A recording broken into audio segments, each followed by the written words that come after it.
langit ay malapit lang, maaari bang mabisita ka? Imahe mo'y unti-unting nabubura. Ayoko nang tuluyang malimutan ka. Kung ang langit ay... Yun.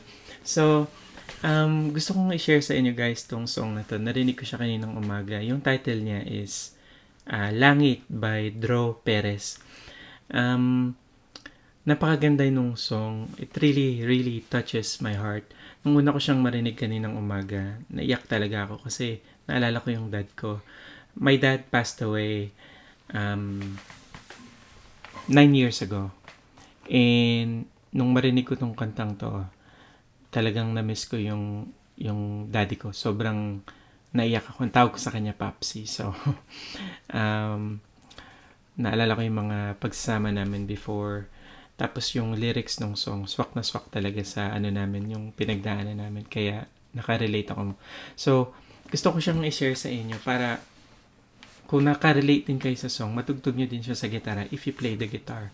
So, yung chords niya, oh by the way, starting with the tuning, yung tuning ng original song, naka-drop, E-flat. So, mababa siya ng half note. So, instead of E, yan diba naka-E, E8 siya.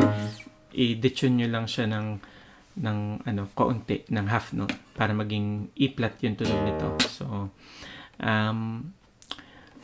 yung chords niya, madali lang din naman. So, family chords lang. So, D, tapos E minor,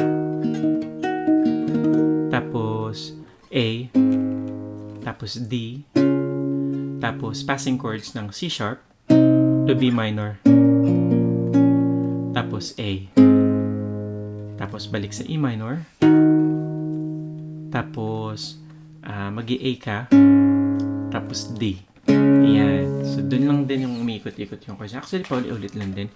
Yung intro lang, medyo may konting trick kasi pagsasamahin natin yung chords niya tsaka yung melody nung intro, yung parang may lead guitar siya dun na yung ayan, yung ganun. So, starting siya dito sa second fret. So, ganito yung tunog niya. Sorry, ayan. So, D.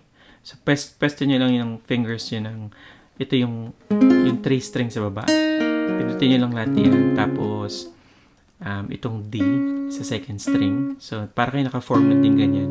Na may kasamang A sa high E string. So, ganyan. Yan. So, yan. Ang nagbigay ng kapal sa kanya is itong A dito sa G string. Yan. Yan. So, yun di yung dalawang magkasunod. Yan. Tapos, itong second part is yun dito. So, simula lang siya dito sa high E string note A.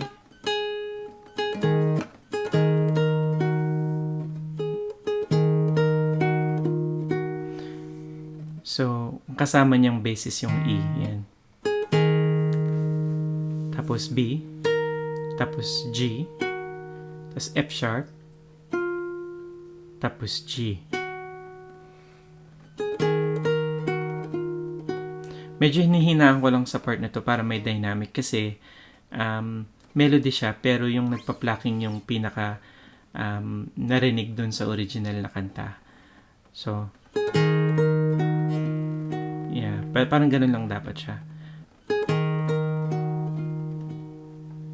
Tapos, punta ka dito sa E. E.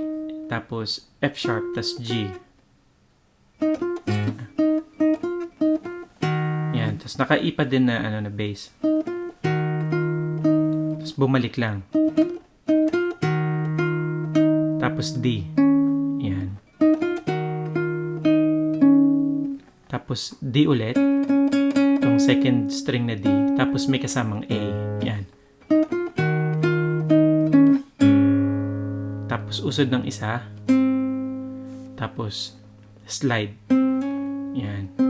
So, yan. So, ito, G form. Para lang naka-G yan. So, plucking down pababa. Plucking pababa lang. Yan. Tapos A. Usod isa. Tapos A bass. Bass na A. Yan. So, tas verse. Kung ang langit ay...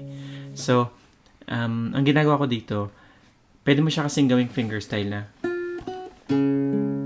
Parang intro. Pero pwede mo na siyang i-plucking na lang pababa. Pwede mo isagad or pwedeng ganito lang. Yan. Para lumabas yung boses ng kumakanta. So, kung ang langit ay malapit lang. Yan, ganun yung E minor. So, E minor lang to. Walang anything, just E minor. Tapos ang plucking niya is ganito. Yan. Yan. So, kung ang langit ay malapit lang. Tapos maaabang. So, medyo mahirap yung maaaribang kasi kailangan nating gawin yung melody.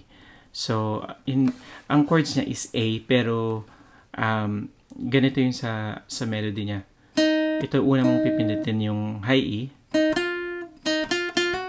So, maganda, peres nyo yung 3 string na to. Yung para ka naka D major 7. Pero, naka A ka na bass yung... Yan. So A, D, A, and then C sharp or D flat, like.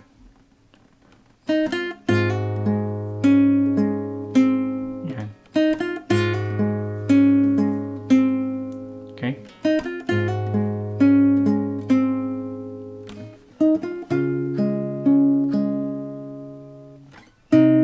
Yan. So after ng A, D. Forma lang yan ng D. Yan. Pero ang una mong pipindutin is ito. Itong E. Pero naka-form ka na ng D para madali. So,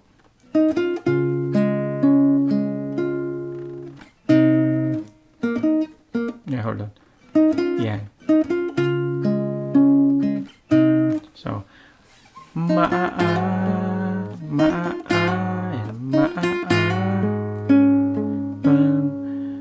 mabisita ka.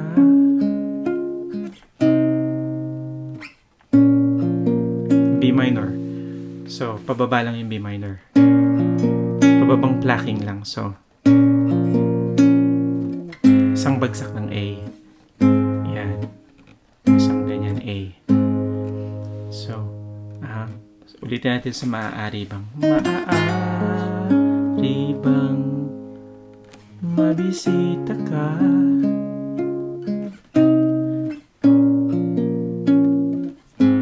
So, yung imahe mo'y unti-unting nawawala. Ayoko nang tuluyang malimutan ka. So,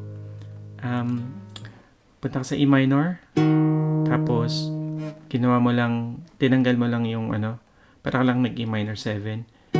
Parang, pero ito lang pinipindot mo. E minor pa din naman yan. So, ito lang pinindot mo. Tapos, yan. Tapos A. A sustain. So,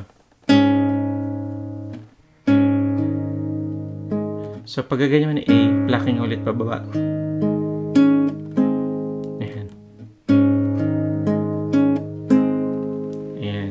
Tapos, balik ulit sa verse.